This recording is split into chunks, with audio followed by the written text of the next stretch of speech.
안녕하세요. 저는 캣입니다. 안녕하세요. 고데미입니다. 내 마음 모두 바치네.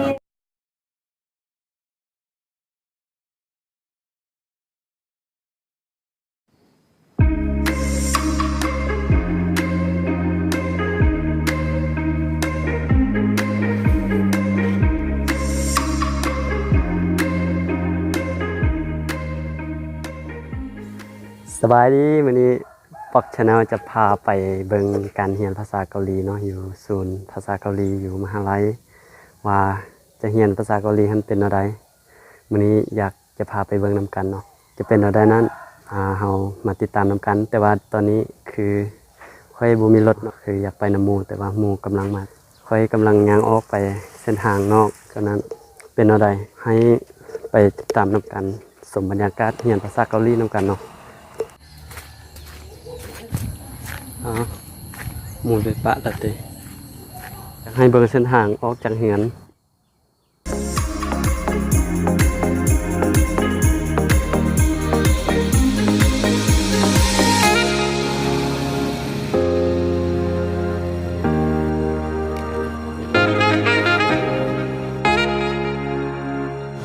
มาแล้ว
안녕하세요. เดี๋ยวนี้ก็มาฮอดอยู่ที่บอนเรียนภาษาเกาหลีแล้วเนาะซึ่งจะพาไปเบิ่งว่ามื้อนี้เฮาเรียนจังได๋แล้วก็จะพาไปสัมภาษณ์หมู่เบิ่งลองเว้าเป็นภาษาเกาหลีเบิ่งเนาะ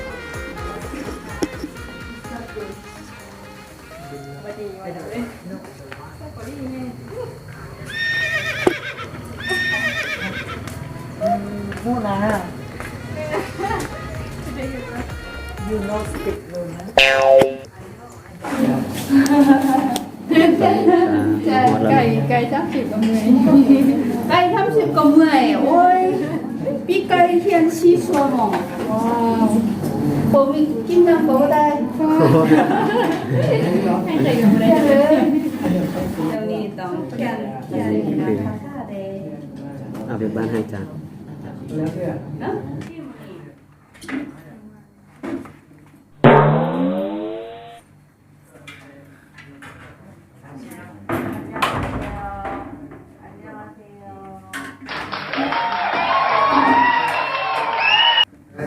안녕하세요. 저는 캣입니다. 안녕하세요. 고데미입니다.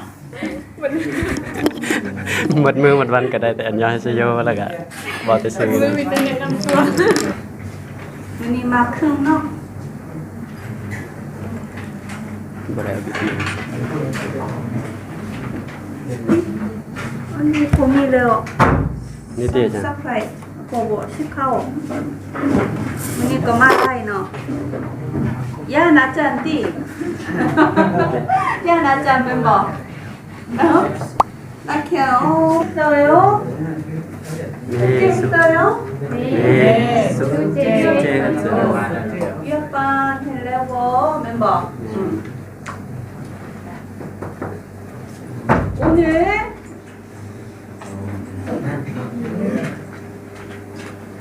날씨가 어때요? 오늘 날씨가 어때요? 오늘 날씨가 어때요? 문이 와 오늘 비가 비가 와요.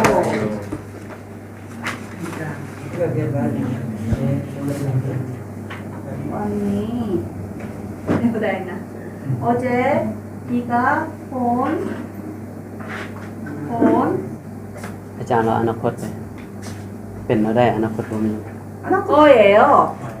거예요. ก็อยู่ 떨까요? ฮับนิดา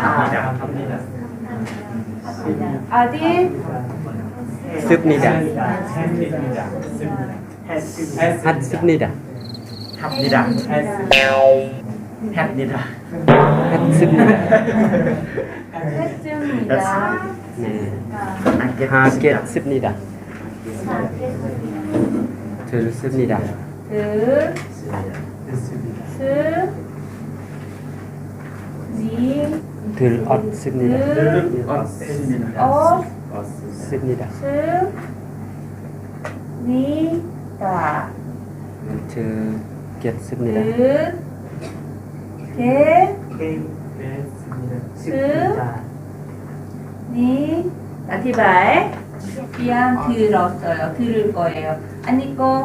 아니나, 타미두나 드너, 아니나 더너,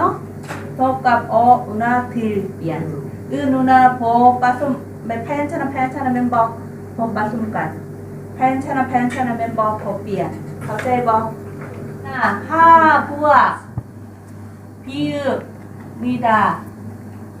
미두아 사코, 씁니다. 너무도 사랑해. 사랑이 나의 꿈이라고. 나는 웃으면서 말을 해도 내 마음 모두 마치네. 내 마음 모두 마치네.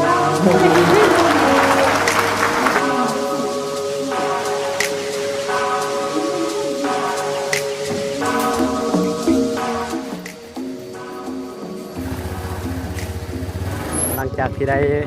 เลิกเรียนภาษาเกาหลีอันน่ะอยากถามความรู้สึกที่ได้เรียนภาษาเกาหลีเลยเนาะ ก็รู้สึกว่าโล่งอกเนาะรู้สึกว่าได้ภาษาเกาหลีหลายๆมื้อนี้ก็ได้ไล่คำศัพท์เติมมาเลยให้เฮาในภาษาเกาหลีหลายขึ้นเนาะ ขอบใจสำหรับคลิปนี้ก็ขอจบเพียงแต่เท่านี้เนาะสำหรับผู้ใดที่อยากเรียนภาษาเกาหลีเปิดเทอมใหม่ประมาณเดือน9ก็สามารถไปสมัครเรียนได้เนาะทึกแสนทึก30,000ต่อเทอมอันนี้บอกความจริงสำหรับคลิปนี้ก็ขอจบเพียงเท่านี้บ๊ายบาย